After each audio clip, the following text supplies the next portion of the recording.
ఇక్కడ జగన్మోహన్ రెడ్డి గారు వైఎస్ షర్మిల గారి పైన కేవలం ఆస్తి తగాదాలతోనే నా మీద బురద జల్లే విధంగా ప్రచారం చేస్తుంది అంటున్నారు. అది అవాస్తవమా వాస్తవం?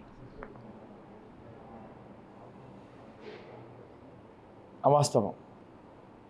అంటే దేని గురించి అంట, అసలు గొడవ దేని గురించి? ఊరికి ఈ ఫ్యామిలీ ఇష్యూస్లో నేను ఒకటి అవాస్తవం అని చెప్పాను. ఇంకా వేరే I don't want to give any explanation దాని పట్ల. ఇది ఎన్నటి నుంచి ఎప్పుడు మా మావగారు ఆయన 2009లో చనిపోయారు. అప్పటి నుంచి లేని ఇప్పుడే ఎందుకు వస్తుంది ఇక్కడ చెప్పండి అని అట్లా ఏం లేదు. This nothing, this is absolutely అంటే వాస్తవం అవాస్తవం ఏంటో అందరికీ తెలిసిందే. So I don't want to make this as a personal thing. ఈ టైంలో ఈ మీడియా ఉంది కదా అని మాట్లాడి నాకు ఈ ఎలక్షన్స్ ముందు మాట్లాడడం నాకు ఇష్టం లేదు. It's okay, just leave it. Sir, అయితే 2008 కావచ్చు, 9 కావచ్చు, వైఎస్ రాజశేఖర రెడ్డి గారు చనిపోయిన అంతకు మునుపు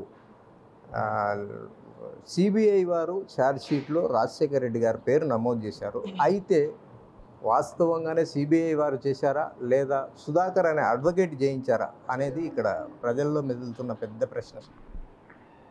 నిన్న షర్మిల గారు కూడా మాట్లాడారు. ఉండవల్లి అరుణ్ కుమార్ గారు ఒక ప్రెస్ నోట్లో చెప్పారు. అది మీరు చూడండి, నేను చెప్పండి నాకు ఇష్టం లేదు. ఎందుకంటే నాకు ఇష్టం లేదు అవి మాట్లాడడం. నేను సువార్త చెప్పండి, యేసు ప్రభు గురించి చెప్పండి చెప్తాను.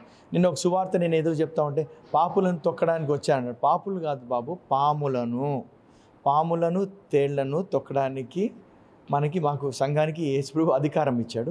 సో దయచేసి మిస్ఇంటర్ప్రిట్ చేసామనుకోండి, ఒక డిఫరెంట్ మెసేజ్ వెళ్ళిపోతుంది. సో మీడియా మిత్రులకి అందరికీ కొంచెం ఫైనల్గా 2019లో వైఎస్ వివేకానందరెడ్డి హత్య గావించబడ్డారు. అయితే అప్పటి నుంచి ఇప్పటి వరకు వైఎస్ సునీత గారు ఒంటరి పోరాటం చేస్తున్నారు. అందుకు గాను వైఎస్ షర్మిల గారు మద్దతు ఇస్తున్నారు. ఆమె వెన్నంటే ఉన్నారు. నిజం నిర్భయంగా బయటికి రావాలనే ఉద్దేశంతోనే ప్రజల్లోకి వెళ్తున్నారు. అయితే కాంగ్రెస్ పార్టీ పగ్గాలు చేపట్టిన తర్వాత ప్రచారం మొదలుపెట్టినప్పటి నుంచి నిజంగానే మా బాబాయిని హత్య చేసిన వాళ్ళు వీళ్ళే అంటున్నారు. సార్, అది ఎవరు చేశారంటారు? ఇప్పుడు ఆమె కాంగ్రెస్ పగ్గాలు పట్టక ముందు నుంచే కూడా సిబిఐలోకి కూడా వెళ్ళి మాట్లాడారు. అది కాంగ్రెస్లో వచ్చిన తర్వాత దానికి సంబంధం లేదు. అబద్ధము అబద్ధమే, సత్యము సత్యమే. సత్యముని ఎవరు చేశారో ఏందో అంటే బేసిక్లీ అదొక దేవునికి అన్నీ తెలుసు. దేవుడు అన్నీ బయటికి తీసుకొస్తారు. ఎందుకు అనవసరంగా I don't want to make this as a personal thing. నాకు